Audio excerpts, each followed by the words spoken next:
Today, Sagar and I were joined by Jeremy W. Peters. He covers American politics at the New York Times. He has written a new book, Insurgency: How Republicans Lost Their Party and Got Everything They Ever Wanted.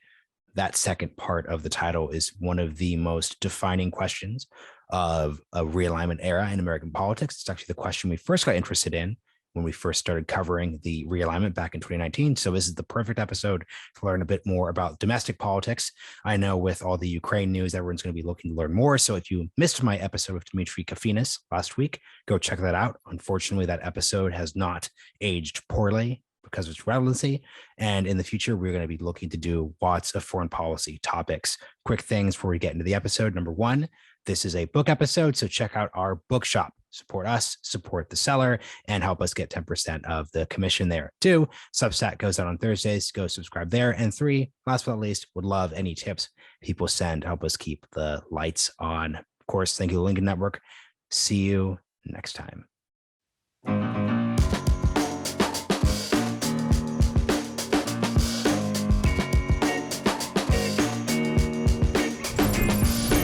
Jeremy Peters, welcome to the Realignment. Thank you for having me. Yeah, it's good to see you, Jeremy. Yeah. Jeremy, Sagar and I were very pumped to talk with you about insurgency, looking at the future, the past of the Republican Party.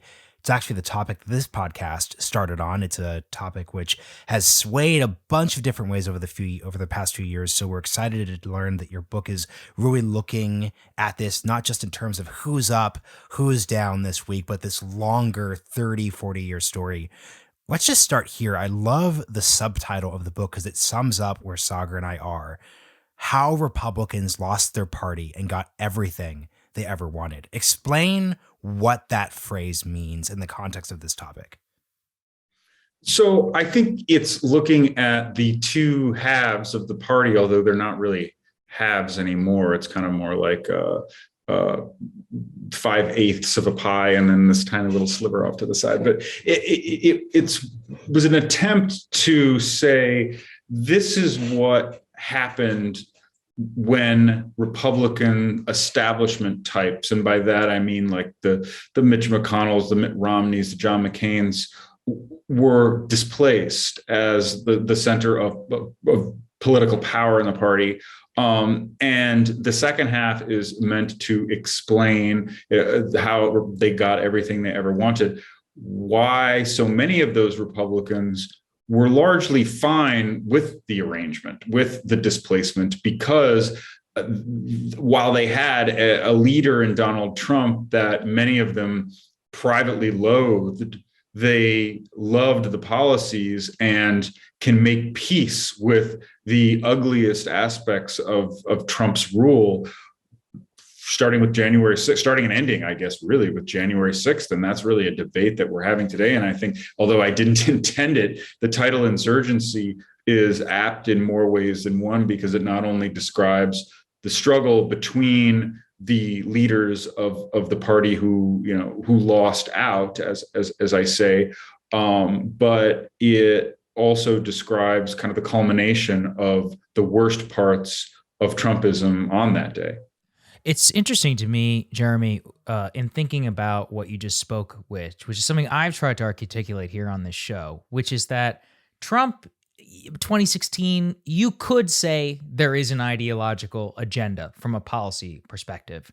Very quickly, it becomes clear through the passage of the Tax Cuts and Jobs Act. That's not the case whatsoever. He doesn't actually care. I mean, I've interviewed the man. He truly does not care. I can say that. He does not. I mean, many people don't want to hear it. I'm just going to tell you the truth. No, it's true. And the people who work for him mostly, who are honest, who know him the best, will say that too. Yeah. And you know what? Richard Nixon wasn't ideological either. It's not necessarily a knock on the guy. Sorry. Oh, 100%. No, of course. And I'm glad you said that, because ideological, the lack of ideological blinders, I would say, was actually a major benefit to him in 2020 and also in the 2016. I'm speaking purely politically. But can you talk about the bargain of that within the establishment Republicans? Because the Lindsey Graham famous tweet of 2016 is, if Trump will be our nominee and then we will be destroyed. And obviously Trump goes ahead and wins. Everybody says this is all a fluke. Hillary was the worst candidate. Then Trump wins 10 million more votes. I mean, there's no getting around that. The most successful and most popular Republican in decades. So how did they come to have that bargain of, we get the policy, but he gets to do whatever he wants? Talk to us about that part of the story. Well, the doing whatever he wants is partially accidental. And I'm going to skip ahead a little bit in the book because I think there's a scene in it that really captures how that bargain came together. And it's with Stormy Daniels, around the time of Stormy Daniels and the retirement of Anthony Kennedy. And I was interviewing a well-known veteran conservative activist, and the Stormy Daniels thing had just dropped. The March for Life, which, as you know, is a big event in Washington, drawing pro-life activists from all over the country, was happening. And it was, to me, I wanted to hear the people in that world defend Trump. Would they still defend him, I guess, was the question I went in with. And yeah, they did. There was some reservation, but one of these activists that I spoke to said, look, this stuff it's not easy for us to swallow, but I don't spend a whole lot of time thinking about it because I have that list of judges and I know that he's not going to appoint a sister. But B, let's say something hypothetically like an Anthony Kennedy retirement happens on the Supreme Court. It's going to become pretty quickly Stormy who? And that's exactly what happened. And in that moment with Kavanaugh, it wasn't just the religious right that became bonded to Trump, cemented to him. It was the establishment Republicans too, because Kavanaugh was an establishment guy that a lot of regular, suburban Republicans saw themselves in. And when he was attacked, the perception was like, they could do that to me. And Karl Rove told me when I was reporting the book that the Kavanaugh time was and Ronna McDaniel told me this too. The Kavanaugh period, the confirmation, was the easiest time that they had raising money, because a lot of the establishment Republicans had fled and said, we're done with this guy. They didn't repeal Obamacare. He's a pig. He's constantly embarrassing us on Twitter. We're done. But Kavanaugh fixed all that. And here's something I'm curious about. So you've been covering the American political system about as long as Sagar and I have been interested in politics. Throughout that period, there's just God, you made me feel so old. Thanks. I was trying to phrase it delicately, but I didn't. This is up to the math on the part of the audience quick quote test there. But during this period, basically, let's say since 2006, Katrina aftermath, Republicans lose the midterms devastatingly. There is obituary after obituary after obituary about the Republican Party. And every single time, it's a tidy narrative. It makes sense. Wow, this Iraq war, Bush mismanagement, 2008 financial crisis. Then you have Obama's now elected. Then you have all the demographic changes in the country. Why does the Republican Party just refuse to die in a way that the Republican Party of the 1930s effectively did? Because oftentimes people keep saying this is just like Herbert Hoover. Obama's the new FDR. Biden's the new FDR. But it doesn't happen. What's the broad story here? That's a really interesting question. I mean, that's almost something that's a whole topic for a political science class, but I'll take a stab at it, because I think that the short answer is the Republican Party and the Democratic Party have essentially flipped constituencies, right? You have, and the Republican Party has added new voters in, those 10 million voters that we were talking about earlier, who didn't vote for Trump in 2016, but did in 2020. I mean, it's that's the makings of another political party, one that's completely different from the Republican Party of Richard Nixon, Ronald Reagan. I actually think this Republican Party it's closer to kind of a Richard Nixon, Pat Buchanan type Republican Party than it is to a Reagan Bush Republican Party. But it's a great question. But I do think that what's happened is those suburban voters who, they call them whatever, the country club Republicans, Chamber of Commerce Republicans in the suburbs, the kinds of people who willingly, happily voted for Mitt Romney, many of them bolted in 2020 for the Democratic Party, or at least for Biden. Right.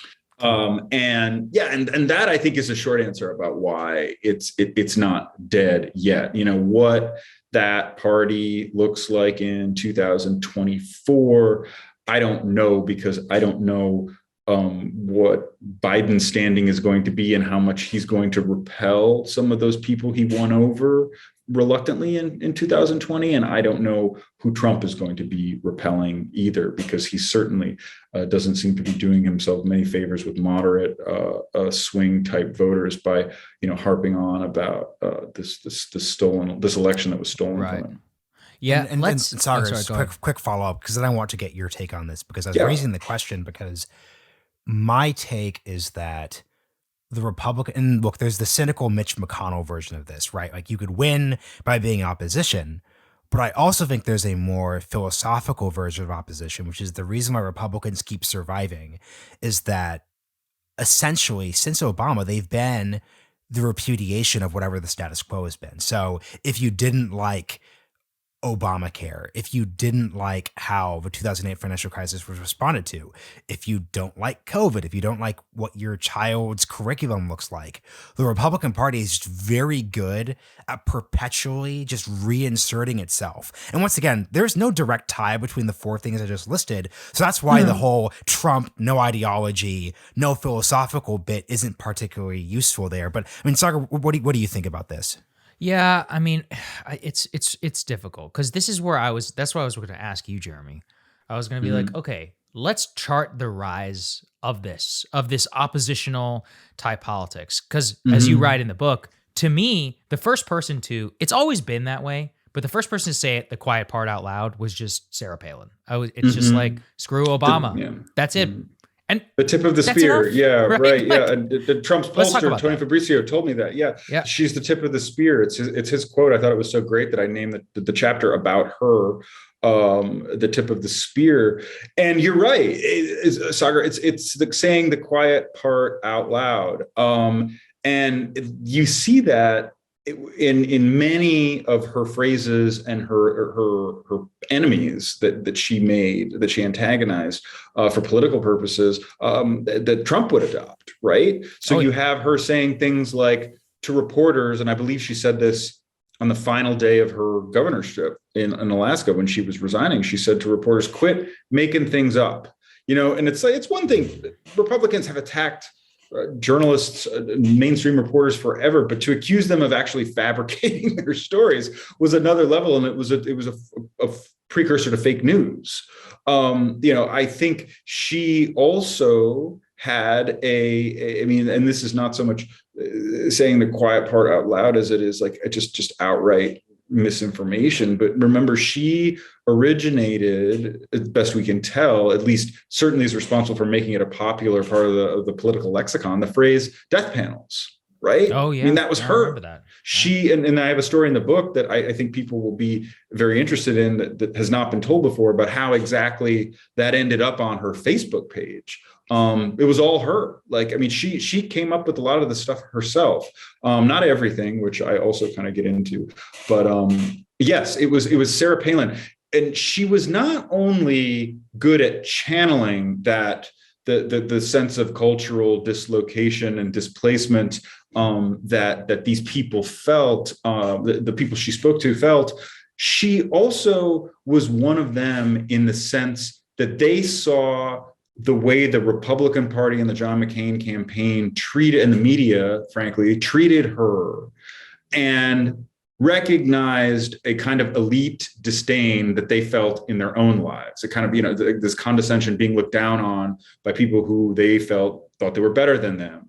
And that's the story of Sarah Palin's political genesis. Mm-hmm. It's this woman that was disparaging her and her people in Alaska in the Matsu Valley were disparagingly referred to as valley trash. And she takes that and wears it as a badge of honor, just as many Trump supporters would when Hillary Clinton called them deplorables. So there's a real through line there that I've found Sarah Palin to be, there's absolutely fascinating once you go back and you kind of excavate not just what happened to her when she was a national star, but how she developed her political identity as an outsider in Alaska and ran against the Republican Party. As an aside, I just happened to be assigned to cover her libel suit against the New York Times. Oh, right. She's ongoing right now. Suing my employer.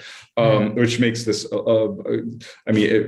it's odd in many ways, but and coincidental. But she just said on the witness stand, they asked her about her background, and she, again with pride in her voice, said, "I mostly ran against Republicans." So this is the other funny thing I find about Palin is that she was ahead of her time, man. She resigned from governorship because she realized, she's like, wait, this governance is getting in the way of me being famous and making money. And to me, that, if anything, is the current state of a lot of these people. Marshall and I have talked about this, but the famous quote from Madison Cawthorn when he's like, I don't have policy staff, I just have communication staff. I mean, look, on the one hand, it's cynical, but on the other, that's probably what you should do if you want to be a rising star. You should hire good communication staff. Yeah, right. Yeah. That's going to be your strategy. Much better than people than he has, but those are the people you should hire. Marjorie Taylor Greene. It's not a surprise why she's the number one fundraiser in the party. Matt Gaetz. I mean, all the guy does is go on War Room. I don't know if it's War Room Pandemic anymore, but War Room with Bannon. These guys are stars, and that's all they want to be. So can you talk about the media angle of that and how Trump, like I said, just dialing everything up to 10, he just took this kind of proto thing where, Palin at least had to be governor. He was like, no, you don't have to do any of that. You can just get and earn media through talking. And that actually is enough to win the American presidency. Right. Well, that's a great point to segue into the answer, because Trump was a media phenomenon alone before and then a politician, right? Like he started as essentially a broadcaster. He was a reality television star. He was a developer before that. But as I kind of lay out in the book, he always had his eye on Hollywood. He wanted to go to film school. And so he was drawn to the screen and wanted to be on it. And that, it turns out in a media era when like media is everything, he ended up being the perfect candidate, the ideal candidate. And he knew how to use the media because he had operated inside it for so long. And he was friends with Roger Ailes, who interviewed him on an old talk show that Ailes hosted on CNBC as far back as 1995. Right. And Trump understood social media when social media became the way to drive television media. And he called himself the Ernest Hemingway of 180 characters because he would sit there, and somebody described this scene to me in the book. He would sit there and tweet and say, watch this. And he would have CNN on because he knew that CNN was most responsive to his tweets. And sure enough, the tweet would be up on the Chiron within seconds. And that's, he learned that from practice or just from experience, right? But there was also like an intuition there because his pollster, Tony Fabrizio, once said at a panel discussion a while back, he was debating, Trump's Twitter habits and whether or not it was good for him. And he said, hold on, let's just stop here a second. Just poll of the room, how many of you people know what percentage of Republican voters go to Twitter once a week? And the number was staggeringly low. It was like 17%. But of course, all the journalists in that room went to Twitter every single day. And Trump understood that. Like, he didn't know the exact numbers. He hadn't read the poll, flipped through the briefing materials and studied the polls and the crosstabs. But he knew it. You know, it's funny. I'm glad you're talking about Twitter, because this comes to mind in a couple of different contexts. How important is the social media skill set given the political dynamics of the country? Because I saw someone tweet the following. It basically said, 10 years from now, which is more important, the ability to go viral on social media or the ability to deliver a big speech to an audience? And, you know, that obviously brings to mind Trump, that brings to mind AOC in terms of the viral people, but Obama is giving the big speech in 2004 that makes a difference there. But you see people like Julian Castro give the big speech in 2012, and it basically doesn't lead them anywhere particularly. So how do you think, as a political reporter, think, and then one final thing to add to this, the problem with the framing, though, is it undercuts the fact that you could get all sorts of virality and get elected, but that doesn't get the Green New Deal passed. So how do you just think of the competing instincts, dynamics, bits there that I'm raising? That's a really interesting point, and I think it probably has to do with the fact that the media landscape just changed. I mean, when Obama gave that speech in 2004 in Boston, there was no real social media. I mean, I guess there was kind of Facebook, but wasn't it mostly for college students back then? That was 2004, right? So probably not. That was the MySpace social media team. Yeah, Friendster. Yeah. So, you know, that, you could give a speech like that, and in an era, a media era dominated by broadcast news, sure, that worked. But Trump, in a way, like, social media has empowered and emboldened people like Trump who go for quick little digs and jabs at people, and that still gets covered, and that's driving what gets covered on broadcast. So it's like the role of broadcast news and mainstream media more broadly in this Twitter era, in the Trump era, has been really to kind of follow what's on social media, which I think is kind of a depressing development, but something ultimately that I think is correcting itself, because I think there's a real recognition that Twitter is an unhealthy and unrepresentative bubble for both sides of the political spectrum. And frankly, like, discouraged reporters, journalists from talking to people. Mm-hmm. Like, you know, in my world, especially, I've been pretty disheartened by, like, if I have to read another story written, you know, I won't name names, but like some media outlets that produce entire stories based on what people are saying on social media. Tweets. Yeah. Oh yeah. People click the hell out of them. Yeah. Because it's easy. It's a lazy way to report, and it's easy to make take a shot at somebody, right? Mm-hmm. Well, I was going to follow up with a different question, but I want to follow up on what you just said. Why are you arguing that Twitter is bad for both parties? That's so we get, and I'm sure the audience gets the idea that Twitter is bad for Democrats because if the Democrats' problem is that Twitter is bad for Democrats because it elevates a specific segment of the party beyond how much actual popular mandate that side of the party has, right? Insert, whether you like the policy or not, the defund the police debate, insert various culture war issues. I get that part, but why is that true on the Republican side? That's interesting. I mean, I think social media.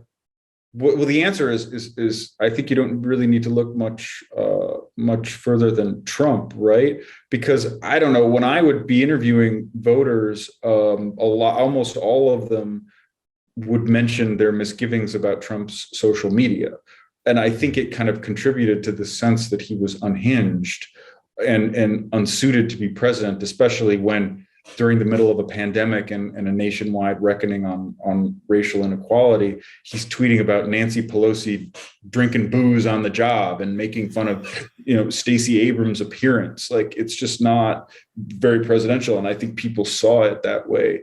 But it's been interesting to see how he's off Twitter, what that has done. And I don't know, I haven't seen any scientific quantification of this, but my sense is that his people still very much know what he's up to every day and what he's saying. But it's been pushed out of the elite media's vision, its line of sight. And it's harder to track for a lot of journalists in the mainstream media, how exactly he's connecting with his voters. And he still is, obviously. That's what I want to tease this part out. So, whenever you say, when they tell you like, yeah, I don't like him on Twitter, don't you think they're just full of it? I honestly do. Because I've spoken to many of these people as well. I think they love it. I think they love the stormy. Their favorite parts is Horseface. They live for it. They live for the. Yeah. They live for the. And I say this with no disparagement. I get it too. They live for the Morning Joe freakout or Mika facelift or whatever, and her response. They love it. I think that it gives them life because, and again, I say this with no disparagement. I think that a lot of these people feel stepped on in life. They feel like the elites, put their nose down at them. And for him to piss off in the most personal and visceral way the people who they hold most responsible for their state in life, whether that's true or not, that is ultimately what they're voting for. A lot of these people. What do you think? Quick thing. A lot of them. Sorry, Jeremy Kasagar. I'm sure. gonna put you in the interview chair for a second. You said they though. Yeah. And I think this is what's interesting though. Jeremy, you set this up well by pointing out those 10 million Trump voters were people who didn't go for him in 2016. So I don't think those people like social media Trump. That was my takeaway from what Jeremy just said. Like I get you talking about it seems like you're describing a 2015 Trump voter who liked Horseface, but I don't get the sense that a Biden Glenn Youngkin voter or the type of person who liked Trump before the coronavirus and then didn't like him after the 2020 thing. So I think that's just the thing I'd push you on. Politics or coalitions. I'm talking about the core kind of Trump voter, Jeremy, but I'd love for you to parse that question as well. So I think this kind of takes me to, it makes me think of the portion of my book that deals with the bargain that he cut with the religious right. And initially, I think a lot of those people were either horrified or they pretended to be horrified by what the crassness of it all, the meanness. When he says John McCain wasn't a war hero because he was captured. Remember, though, he gave those remarks in front of an evangelical audience in Iowa, and people laughed. I didn't know that. Wow. I didn't know it was evangelical. I do remember people laughing. An evangelical audience, and people laughed. So there is there's been an element of the religious right that I think many of the leaders of the religious right didn't want to cop to this, but they were drawn to that meanness. And Trump, by getting elected president and behaving this way from the behind the Resolute desk, gave them a permission slip to do it themselves, or at least to laugh at it. And I think it became, to use a word that I hate, normalized in their communities. Not that they would all do it themselves or do it to one another, but as somebody described him to me, this is an evangelical Christian woman. He may be a bully, but he's our bully. Yeah, I think that gets to it. This is the part too where I want to explore, more the latter part of the book.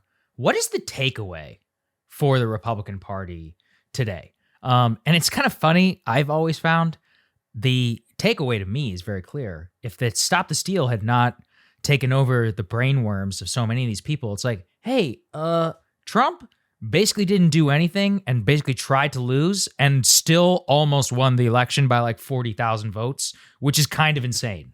So maybe we should be like, well, why are all these Latinos in South Texas coming out? Why are the Asian vote in Orange County? And in my favorite is like even urban Boston, like Dominican neighborhoods coming out. Detroit, you're exactly right. Minority neighborhoods in deep urban sectors coming out hardcore for Trump. Maybe that's a question. So can you talk about what exactly the takeaway has been amongst the different segments of the right from the results of the 2020 election?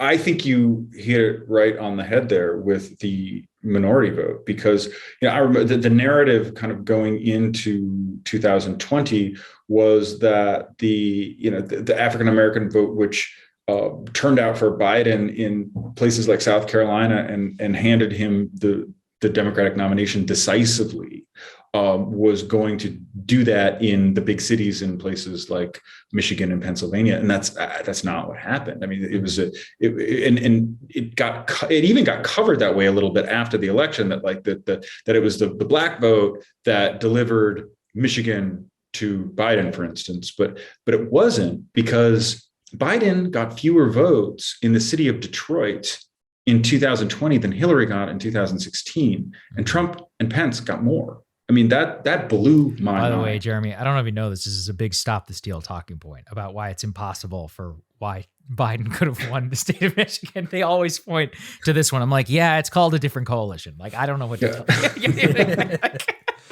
Anyway, continue, please. Yeah, well, that to me, it's like if you talk to people like Marco Rubio about this, like what they'll tell you is there is a working class, multi-ethnic center-right coalition, and that Florida is kind of a template for that, because Trump did very, very well with the Latino vote in Florida, better than most people thought that he would.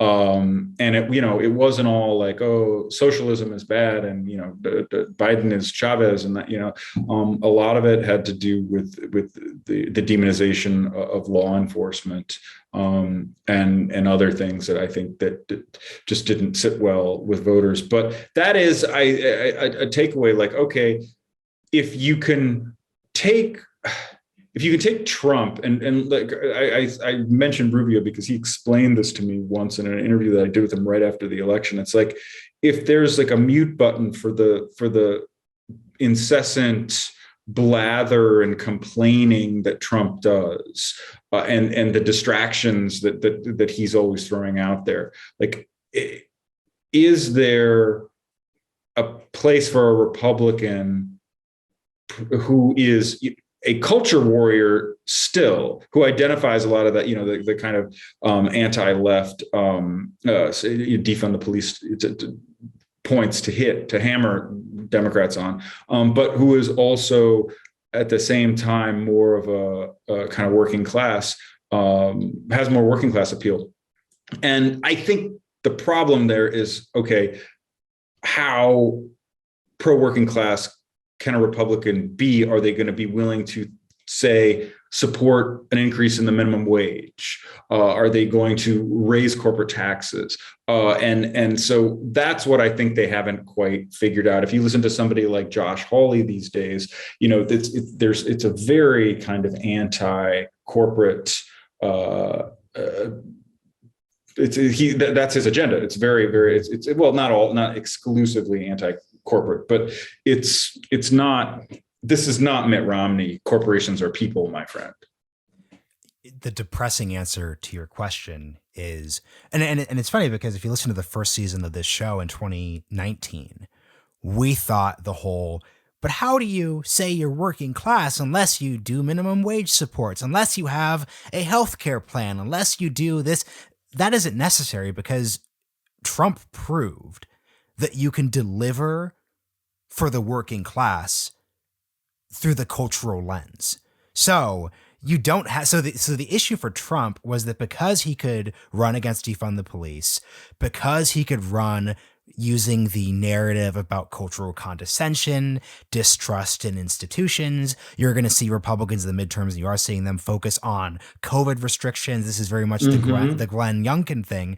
Glenn Youngkin is a moderate Republican on economics. Glenn Youngkin did not need to talk about raising the Virginia minimum wage, because it seems that the defining story of this political moment in the country right now is that this top down versus bottom down, centralized versus decentralized, culture fight is where everything comes down to. So I think that's how Republicans are to square the circle.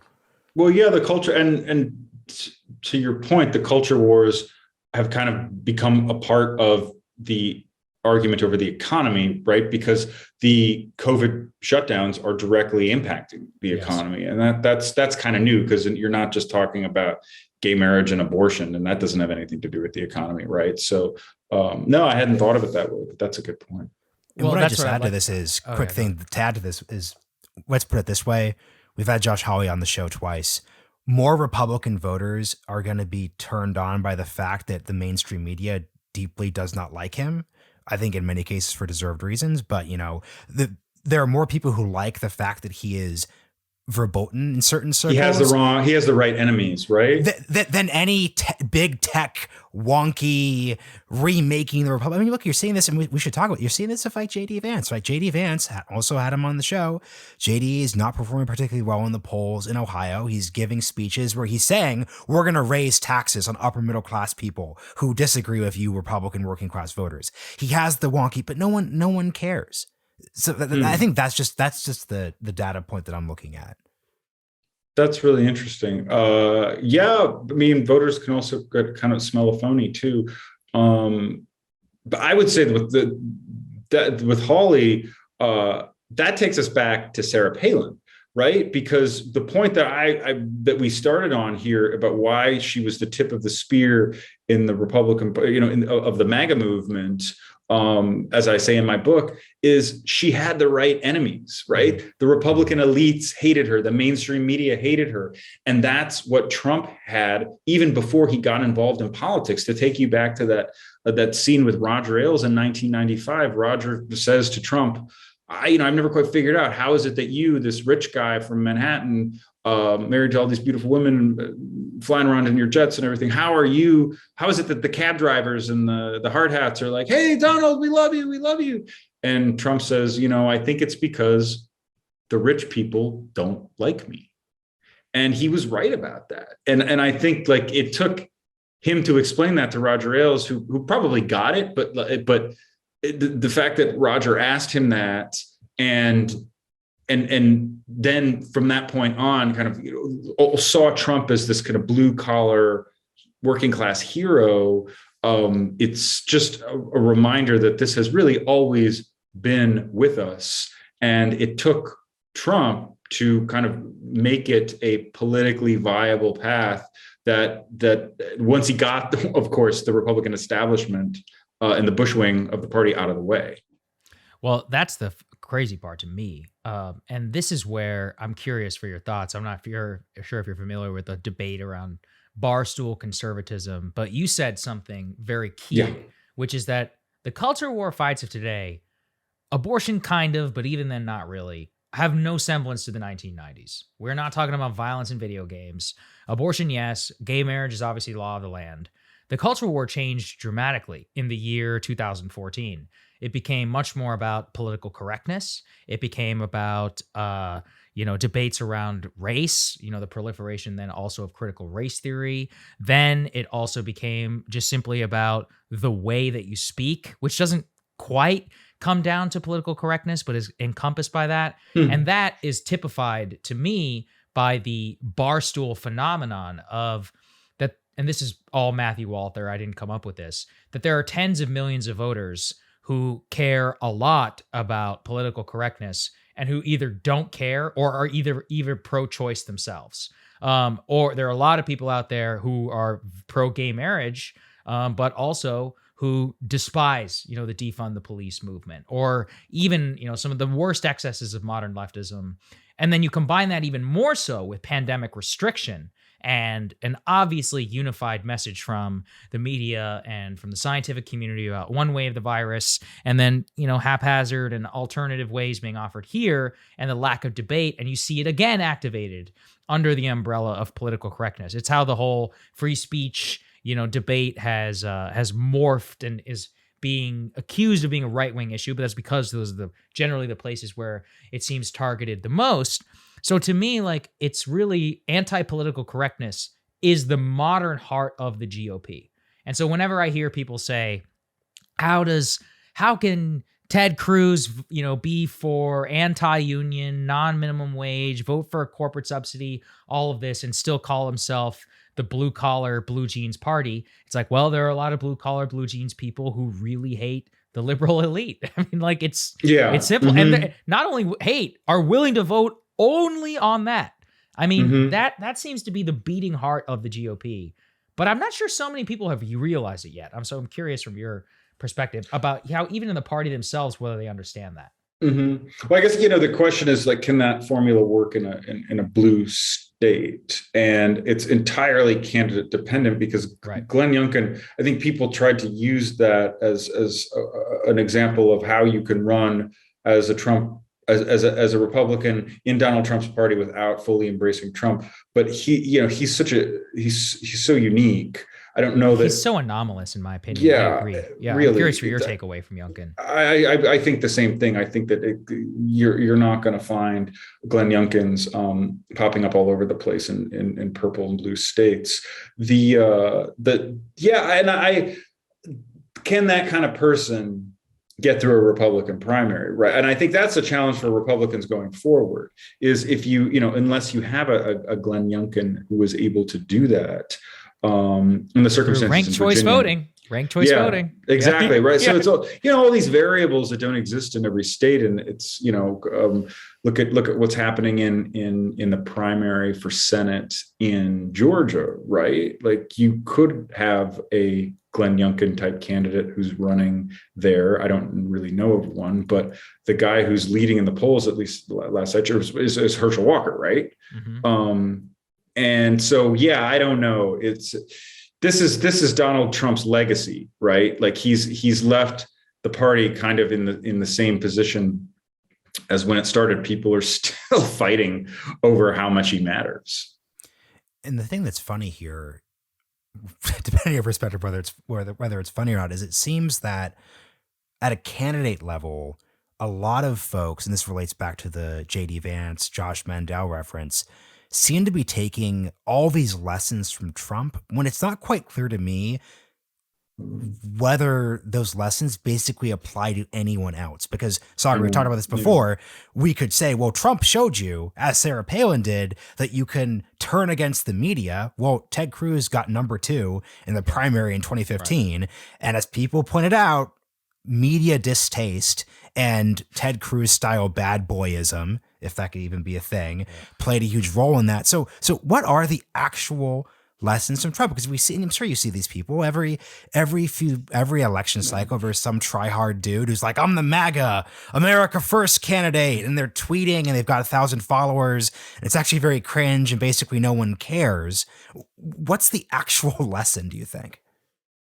I think it works until it doesn't, right? Because it worked for Brian Kemp. And in my book, I talk about Brian Kemp's strategist, who was one to identify for me and articulate, I think, the best explanation I've heard for what Trumpism is in the Republican Party, the three-legged stool that used to be, economic, social, fiscal. I'm sorry, economic, military, fiscal. I'm sorry, economic, social, military. It now has a fourth leg, which is entirely stylistic. And that's this Trump in your face, no apologies, aggression. That same strategist who told me about how he was, devising, that's how he was thinking about it when he approached campaigns, was the one who made the ad for Brian Kemp when he was running in the Republican primary in 2018, with Brian Kemp saying he was going to drive his pickup truck around Georgia and round up illegals. And it worked. That ad arguably won Brian Kemp the primary. But once Brian Kemp became a rhino because he dared to say that Trump had lost the state of Georgia, it all kind of fell apart. So I still do think that attitude is a prerequisite, not for everyone, but it only works if Trump likes you, right? Or if he doesn't attack you. That's a good way of summing it up. Yeah. If he doesn't attack you, that's the key. And that's why Ted Cruz, I think, has been so smart about this, because he withered once Trump started attacking him, attacking his wife. And this is where Trump is more effective, right? He's not in his endorsements, is in who he goes after. And Cruz, whatever people say about Ted Cruz, having seen him speak, lately, I will say that he understands and captures more of that culture war aggression and does it well than somebody like, say, Kristi Noem. All of them. It's funny because he came in second, I think, for a reason. He's actually a pretty good politician. And a lot of people hate him. He knows those audiences. He knows what to say to them. And a quick thing on this, Sagar. Yeah. Think back to the Sarah Palin example we started with. Sarah Palin viscerally felt mainstream media disdain. I remember the articles, and I'm not normally this person, but she went to 5 colleges, and there were these microaggressions. I think she actually viscerally felt that. And Ted Cruz has been Ivy League. Ted Cruz was hated by Ivy League people. His whole life. What we're basically getting to is that the people who could succeed at this are people who are authentically able to channel. This is to the point of why, because I really hate when people go like, Trump is so hypocritical because he's super rich and he claims he's the working class thing. Like, everyone knows that. And that's for the Roger Ailes example. That's why they like him. Yeah. They know. Everyone knows. He's a traitor to his class. Yeah. Everyone knows that Ted Cruz's wife worked at Goldman Sachs. Everyone knows he's a rich guy. He went to Princeton. He was Bible reciter, nerd, Constitution guy. No one, there's no veil here. Everyone knows. But what they do know is that the disdain, deserved or not, is authentic. And it seems like if we're listing the politicians who haven't been able to translate, it just doesn't seem real. It's Josh Mandel. Yeah. Josh Mandel. People could tell it's fake. I think that's like the big thing. Yeah, and they can tell it's fake with JD Vance too, right? It's the flip side of that is what Newt Gingrich once said about Trump's appeal, and of all the characters, to kind of explain, as I try to do in this book, the antecedents to Trumpism, like Newt Gingrich is a really interesting one because he understood. It was interesting for a couple of reasons. Going back, in 1994 with the Republican Revolution, he said about Trump, having understood the experience well of what it meant to be a Republican insurgent, that Trump's appeal is not that he's a conservative, it's that he's anti-left. Yeah. And I think for most people, most of his supporters, that's absolutely true. And it's become even truer as the Democratic Party has embraced policies that are very easy to caricature. And going back to Gingrich and being an antecedent in another way, he, in 2012, when he ran against ran against Romney in the primary, and I get into this in the book, he did well because he performed well on stage. Yep. And this is where Trump knocked it out of the park, is in the debates. It wasn't fully baked enough yet in 2012. This media, meta media, media is everything. That Gingrich struggled and was just pummeled by Romney's attacks. But people love Newt Gingrich because he fought and he ripped the faces off of the other guys. And they looked at him and they said, I want to see him do that. One woman told me, I interviewed her in South Carolina at the time I was covering this, and she said, I want to see him debate Obama. And that was her primary reason for liking Newt Gingrich. Okay. Do you remember 2012? This was a huge antecedent to Trump in retrospect. It was like John King opens the debate, asks Gingrich about his affair or something like that. And he's like, you are the most despicable. I forget. Yes. Exactly. He just brutalizes John King. But do you remember the audience reaction? They went nuts. That was a Trump moment. In retrospect, I've had to go through and be like, what were all the little things? And to me, I have another one of those in the book. It wasn't that one, although that's a great one. Mm-hmm. It was actually with Juan Williams in the Fox News debate, when Juan Williams asks, it's interesting. It's just to go back and see how Gingrich used those debates to win, to bolster his credentials as a street brawler. And that was not only what, of course, it's what Donald Trump ended up doing, but that was the model that Roger Ailes built for the kind of stars who succeeded on his network and the kinds of politicians he wanted to see running the Republican Party. There's a great scene in my book where Roger Ailes is this, and this is relayed to me by Stuart Stevens, Romney's former guy. Roger Ailes is preparing George H.W. Bush for debate against Bill Clinton. And I want to give people some reason to buy the book, but it's absolutely. They'll buy it. Don't worry. Yeah. So my last question here, Jeremy, does Trump, you interviewed Trump for the book. Do you think he's going to run again? I know it's loaded. What's your analysis? Oh, I'm glad you asked, because I had the same answer that I had, and I spoke to him a number of times. The first being about 6 weeks after January 6th, so about a year ago. My answer is the same as it was then, which is if the election were tomorrow, absolutely. But the election's not tomorrow, and I just don't know. Great. He's a very whimsical guy, and in 2015 he almost called it off before he decided to pull the trigger. So a number of things could intervene at this moment. Yes, because and I saw this over the course of speaking to him a number of times. I saw him becoming angrier and more detached from reality about what happened in 2020.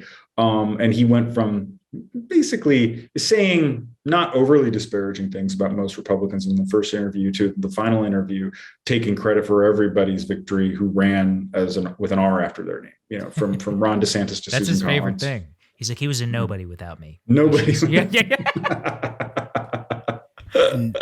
For my last question here, once again, we were talking before the show started. I appreciate this book because this isn't just a typical Trump era he said, she said, drama this, who's up, who's down. There's actually a deeply serious idea here. And the idea to me basically is this. We're in a moment, and this is what we cover on the show, where the political system's really untethered. No one quite has a blueprint. A lot of people feel like it's a lost decade, et cetera, et cetera, et cetera.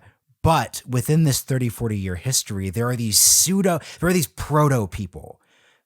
Sarah Palin, she can't quite translate it. Newt Gingrich, like we said, he did well on the debate stage, but he couldn't quite stick the landing. Trump, proto, on and on and on and on. You could go back into the 1990s with Ross Perot, all sorts of people like that. And then, on the Democratic side, I think there are people like Bernie Sanders, proto-candidate, Andrew Yang, proto-candidate of the disaffected young people thing. How would you just sum up, I'm going to try to force a theory on you. How would you just sum up this idea that if you just look across this history, we're going to see numerous examples of people who are getting at what the successful formula is, but either can't translate it into a bigger program like Reagan could, like LBJ could, like FDR could, or like Trump can't expand it beyond themselves. This also applies to Obama too. Sagar and I think we both think Obama cleans Trump's clock in 2016. That meant nothing for Hillary Clinton. So just what's your response? Because this is my takeaway from your book. Yeah. What's your response? Yeah. I see exactly what you're getting at. And it may not be the most satisfying of answers, but I'm going to quote Pat Buchanan here, who told me that he thinks Trump, because I asked him a version of the same question, why could he do this and you couldn't? And he said, I think Trump is the indispensable man. And so for the future, that doesn't necessarily bode well for Ron DeSantis trying to run this playbook. It may very well could be that this is just not a formula that you can run again. Yeah, I think you're right. Jeremy, I really enjoyed talking to you, man. Likewise. People are going to buy the book. As we continue to say, link is down there in the description. We are ordering you to buy this book. I love it. Top down, yeah. The link is down in the description. We really enjoyed talking to you. Thank you for swinging by. Appreciate it. No, thanks for the great conversation. Absolutely.